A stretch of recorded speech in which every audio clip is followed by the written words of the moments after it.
Yes, sir. Welcome back to another Chop It Down film session. I'm your Chop It Down podcast, Mual. And listen, the Washington Commanders are one game away from the Super Bowl, an NFC title game bid against the Philadelphia Eagles. Washington has an opportunity to pull off one of the more remarkable feats that nobody seen coming in Jayden Daniels' Dan Quinn rookie season or first season as a head coach for Dan Quinn's side. You take on the number 4 seed in Tampa Bay Buccaneers on the road as your wild card opponent, and you handle business. You put up 23 points to get the dub. You go on the road again the very next week in the divisional round, put up 45 against the number 1 seed in the Detroit Lions. Who cares about injuries? Who cares about how depleted that defense was? You weren't picked to win. Washington was. They weren't picked to win. And you go on the road, you pull off the upset, put up 45, win by multiple TDs, force 5 turnovers. The offense is lights out, basically lives in the opponent's territory. That is an amazing day and very encouraging for an offense who has to go on the road in Philly and play a solid defense in the Philadelphia Eagles. And more than solid, I understated that. In this film session, we're going to take a look at how Kliff Kingsbury and Jayden Daniels stayed ahead of schedule throughout the entire day against the Detroit Lions defense. Why Jayden Daniels is growing right in front of our eyes, why he's always been growing, why he's so special to this point, and why so much responsibility has been placed on him, and why the coaches can trust him. And it's showing itself. And from a production standpoint and from their ability to stay on the field. Without further ado, hit that like button, hit that subscribe button. Chop It Down film session starts right now. Chop it down. So Washington came into this game, and Kliff Kingsbury and Jayden Daniels did a really good job from a game planning standpoint, a pre-snap processing standpoint, and post-snap processing standpoint. Obviously, the other two relied more on Jayden Daniels, but the game planning and play calling standpoint relied on Kliff Kingsbury, of course. They knew that Detroit Lions was a heavy blitz team. They knew that the Detroit Lions played a lot of man coverage on the back end. They also just know that from a blitzing standpoint, you're going to leave a void in your defense in the secondary so long as you can identify where the blitz is coming from. Washington had a plan, but first they needed to figure out how they were going to identify the blitz, knowing which side it came from. What were they going to do against the blitz? How were they going to attack it from a run game and a pass game standpoint that keeps Washington ahead of the sticks so they don't get rattled by the Detroit Lions blitz plan Aaron Glenn's scheme. On this first play, you get an understanding of what their approach was from a pass game standpoint and how it ultimately actually helped Washington in the end break one of the bigger plays of the game. Here, you see the Detroit Lions sending a blitz to the play side. And Jayden recognized it, and Terry recognized it, and they threw into the blitz. Simple bubble screen, but it's 2nd and 4, right? So you're not actually always hoping to bring a big one when you're just trying to stay ahead of the sticks. It goes from 2nd and 4 to another first down, you move the sticks. And what it also does in this moment with this bubble screen, you create that opportunity for a one-on-one, right? You get a block from your outside man, and in theory, if he can sustain that block a little bit longer, you get a true one-on-one. Maybe Terry breaks it to the outside. Maybe he makes the dude miss, and he keeps going. At the end of the day, you get a first down, move the sticks for Washington. That's a really good play from Jayden, Kliff, and obviously Terry executing on the other side, as well as his blocker, De'Ami Brown. All right, here we go again. Same thing. Let's go ahead and run it. This is 2nd and 3, 4th play of the game. And you bust a big one from Austin Ekeler. Explosive play, simply checking it down. But what Washington does here, again, same thing. Now, Washington is facing a 6-man pressure this time. Right now, they have a 2 deep, 3 under coverage. And that leaves Washington in a situation where they have to get rid of the ball quickly. But the good thing is their pressure isn't getting home at all. The blocking backs, I'm thinking of flag football. Offensive lineman does a good job just holding their own in that midst of pressure. But also you see Austin Ekeler, who is tight to the formation. This is also pony personnel. So what you do in this moment is you're able to fit or make the defense dictate to your personnel, right? So you get 2 running backs out there. You get 21, 2 running backs, 1 tight end, and you got 2 receivers. But you're in a 3-by-1 formation, and your 2 running backs aren't in the backfield. So it makes things a little bit difficult in terms of being able to cover these guys in space. But Ekeler does a good job chipping and then just releasing to the flats. And then this coverage against these blitzes, when you send 6, he has nothing but space and opportunity in front of him, and it leaves Austin Ekeler with the opportunity to make a play, and he did just that. You got the first down and some. So a good full slide to the left, able to watch those guys, and Austin Eckler just does a good job making a play. All right, so now Washington faces a 3rd down and 10. Let's run it and then we'll talk about it.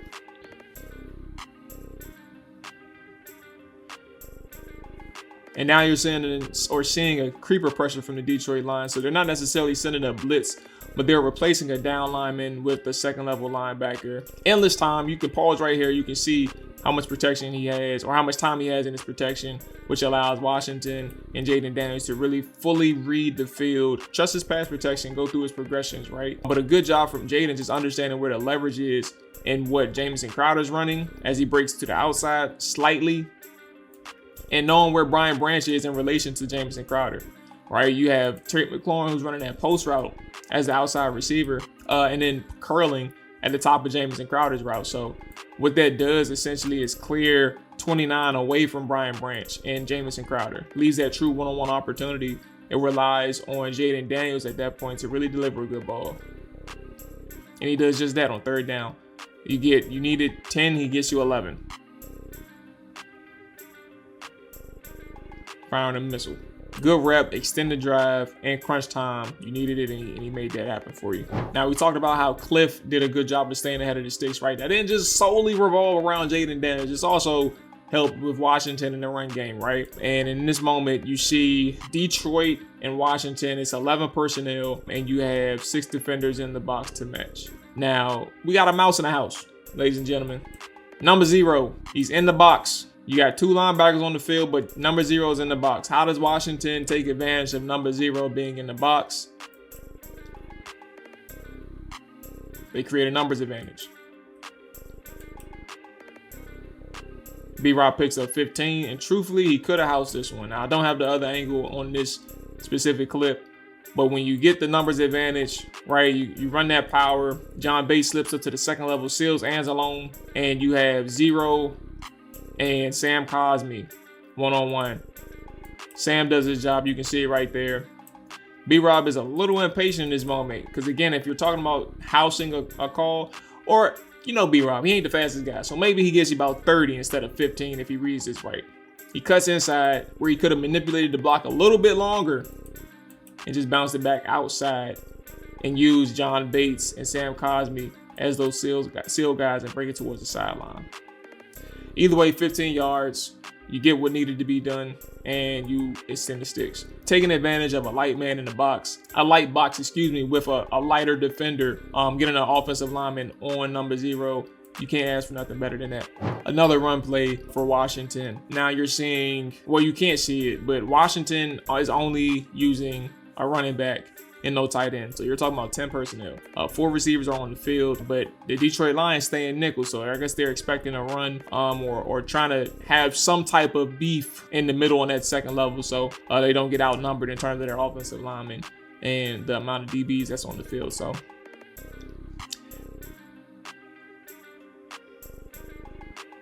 you get another big run for B-Rob. And what helps Washington create this run is the motion.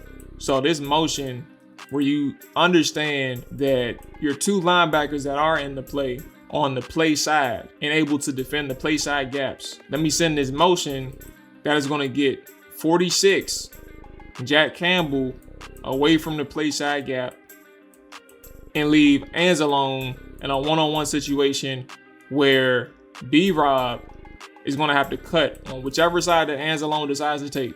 So with 46 successfully getting out of that gap, vacating that gap, you get a true one-on-one on that 2nd level linebacker. You get upfield untouched for like 10 yards before you make contact with the next defender.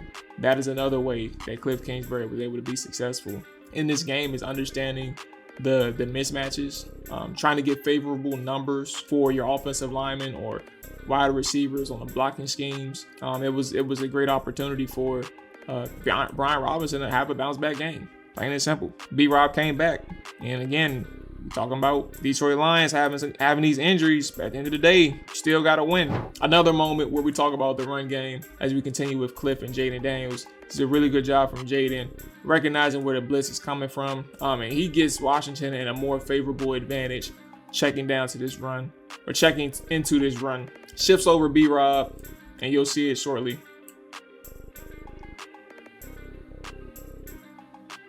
Now, you only get 5 yards on this play, but it's 1st and 10. So you go from a 1st and 10 to a 2nd and 5. Whereas you see this offense, Jayden Daniels understands that the blitz is coming from the offensive left side. So let me motion or shift Brian Robinson over to the opposite side of me, and we're going to run away from this blitz. And you get 5 yards out of that. Staying ahead of the sticks. Really good play, really good pre-snap processing from Jayden, getting them in a good situation. Now, I hope you all been paying attention to these mismatches and getting these numbers in alignment with Washington in their play calling, because it's coming up soon and how this works out for Washington. In this moment, you're going to see a big play from Diami.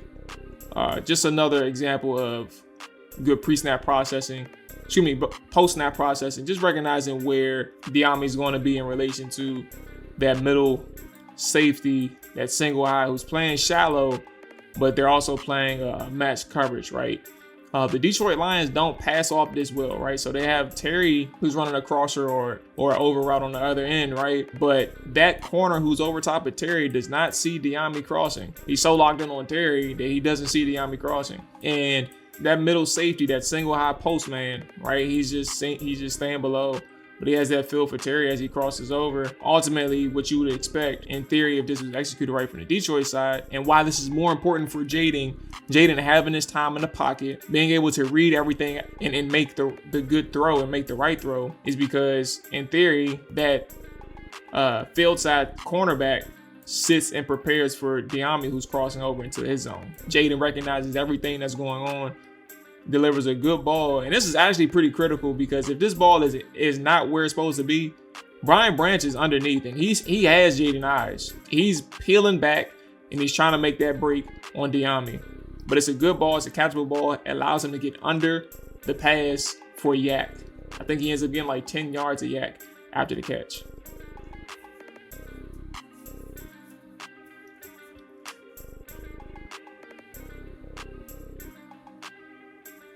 Now the route and the play, it's not an explosive play, but it is 4th down, right? You gotta extend the drive if you decide to go for it. You gotta get the 1st down. Zach Ertz and Washington, let's actually start from the coverage standpoint. The Detroit Lions in this moment is running a cover 0 pressure. They're disguising it in a way where they are playing line games up front and they're rotating, right? So they're rolling their coverage, and 53, who was the edge defender on the weak side, right, towards that boundary, he ends up dropping back and heading to the sticks. Zach Ertz does an excellent job from a process standpoint on his end, bending and crossing the face of that linebacker. I think that's Jack Campbell, and showing face. Like, he's open right now. Jayden knows that, but more importantly, how Zach Ertz is able to make this play has a lot to do with Jayden, right? So you're talking about a quarterback who doesn't lead him any further than where he needs to be for the 1st down. Look where the ball is out, and then look where the pass is caught. It stops Zach Ertz's momentum. He doesn't run into 53. He's able to make that play and make 53 miss as he gets that 1st down. This is really good processing and just mental toughness, like understanding where the ball needs to be, not being hesitant on the throw. This ain't a big window. Like, this is a small window where he's open, and if you don't throw it, then you're talking about scramble drill. Get the ball out. Get a 1st down, you extend the drive, you end up scoring on the possession. Here's the play. A numbers advantage for Washington, but more importantly, very good pre-snap processing for however Kliff anticipated Aaron Glenn to try to blitz or send some pressure on this play. This is very important and just a huge payoff from the preparation standpoint and executing, right? Now, Washington is running they've run the stacked alignments throughout the game to this point. They've run the bunches, and at times Detroit matched it with a numbers advantage, or they matched the numbers, not the number advantage, but they matched the numbers on the bunches side. But if they're not trying to be exposed to misfitting runs, the only opportunity they have to balance things out is to have that Brian Branch in between the tackle and the nearest receiver, right? But now they're sending a pressure, and Brian Branch exposes himself way too soon, right? He gives up his tail, he's creeping, trying to match the snap count or get the snap count, but Washington ends up having a numbers advantage. It's 2-on-2, but it leaves nobody in there for Terry. Terry splits the defenders, and now you're just off to the races.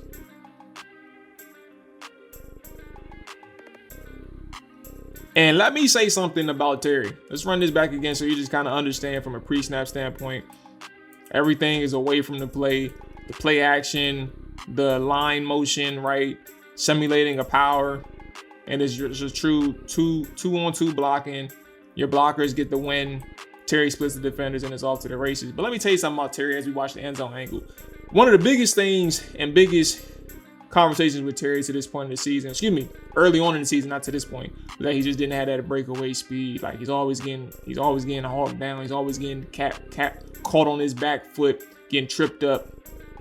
And for a good stretch of the season, like the last 2 months, you're seeing Terry break away from defenders. You're seeing Terry make these explosive plays using his foot speed, his burst. That stuff has always been there. And for whatever reason, things are clicking now in his favor, which is very good for Washington, especially in the biggest game of the season coming up this upcoming Sunday. They are balling out. So is Terry for the most part. It's a stretch of 15 touchdowns. It's a stretch that he's never seen in his career. 15 including, obviously the regular season and postseason. But you're talking about a person who is just really dogging shit.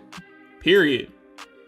Terry's putting on a show, and I think it's important to note that we need to kill all the noise about his inability to stretch the field, his inability to get away from defenders and make the big play. He showed it right there. I think that was very impressive.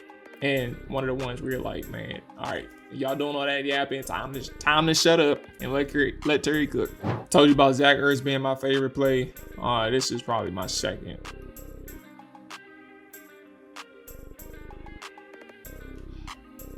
A bomb to Diami.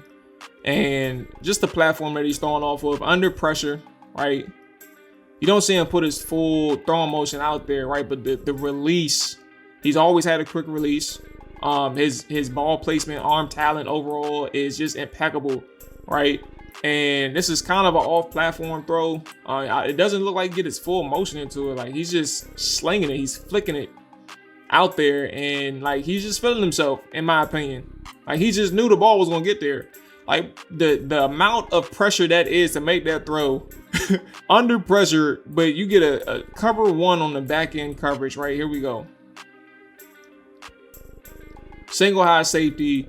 He's away or trying to split between Diami and Terry. And Diami just wins off the line in the slot using his foot speed, getting upfield and accelerating. He has about 2 yards of separation. And Jayden can't make any mistakes with the ball placement because you got the safety screaming over the top. Like he takes a perfect angle to the football and he makes it play on the football. But Diami's just better. Jayden's just better. The ball hit the man in the chest, in the face mask. There was nothing that nothing that Diami could do to really drop this pass so long as he secured it on the way down to the ground. That's how accurate the pass was. And he made this pass under pressure. It's an incredible play. Diami's having a playoff in a stretch of games that he's never seen in his career. And he's making himself a ton of money as we get further and further to the closure of the season. And finally, we know that Jayden didn't have the biggest day on the ground. But just in case, if Detroit forgot that he can really use his legs if he wanted to, Jayden made him pay in instances that showcase that, right? They overload the left side of the offense. That leaves 2 defenders free, but more importantly, the athlete and Brian Branch. This is a 2nd and 9, right? So you send that overload, you line shift or full slide to the offensive right. That leaves 93 and 32 unavailable to be blocked. And Jayden just subtly hits that acceleration and he's gone. So just in case, if you forgot that he can use his legs, if he really wanted to, there's your reminder that Jayden was just as dangerous with his legs as he was with his arm and his mind with his pre-snap processing against the Detroit Lions. 45 points on the board, obviously 38 from the offense. So if we're excluding that pick 6 from Quan Martin, it was an explosive day for Washington. And I think for everybody in the DMV or or across the country, outside of the country, that is in love with what Washington is doing and obviously amazed by the rookie and Jayden Daniels. There is no way that you go into the game against the Philadelphia Eagles and you sit here and say, I don't see how we don't have a great shot at beating the Philadelphia Eagles on the road. It's going to be tough, but at the end of the day, if you understand exactly how things went that second game, we understand the context, right? We understand the context, but they still had to put up 30 plus in order to win. And if that's not your secret sauce in terms of how you should approach this game off rip against Philadelphia to give yourself the best chance to win, then I don't know what is. You got a formula, find it, exploit it, give yourself a lead, try to get Saquon out the game. Without further ado, that's gonna wrap it up on this film session. Hope you all enjoyed. Hit that like button, hit that subscribe button. Till next time, peace.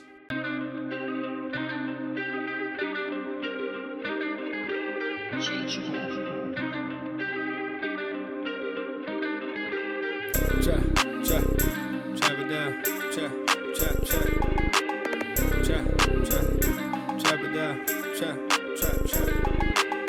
down. Chop it down. Chop it down. You gon' chop it down. Chop it down. You gon' chop it down. Down, set, watch him throw the ball. We gon' pick it off. You gon' let him hit the hole or you gon' cut it off. You gon' play through 4th and long or you gon' punt it off. Your defenders, heavy hitters, put your pads in. Don't be looking for the ref to throw no flags in. Keep the helmet on, keep the cleats tight. You the type to want to win by any means, right? You should look alive. This is Trap or Dive.